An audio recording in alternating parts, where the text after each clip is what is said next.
পারমাণবিক কর্মসূচি থেকে সরে আসবে না ইরান, পররাষ্ট্রমন্ত্রী আরাগচি। Tehran ২-৫ June.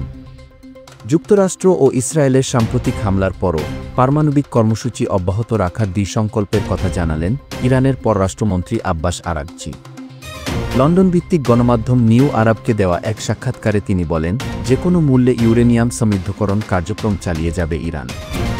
পরমাণু প্রযুক্তি অর্জনে দেশের বিজ্ঞানীরা জীবন বাজি রেখে কাজ করেছেন, সে অর্জন কখনোই বিসর্জন দেওয়া হবে না।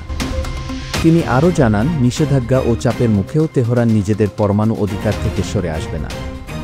এটি শুধু সরকারের নয়, গোটা জাতির আত্মত্যাগের ফসল। এদিকে ইরানের পার্লামেন্ট এবং বিশ্লেষক মহলেও এনপিটি পারমাণবিক অস্ত্র বিস্তার রোধ চুক্তি থেকে সরে আসার দাবি জোরালো হচ্ছে। তেহরান বিশ্ববিদ্যালয়ের অধ্যাপক ফুয়াদ ইজাদি বলেন, আন্তর্জাতিক আণবিক শক্তি সংস্থার তত্ত্বাবধানে থাকা ইরানের পারমাণবিক স্থাপনাগুলোর উপর সাম্প্রতিক হামলা আন্তর্জাতিক আইন লঙ্ঘনের শামিল।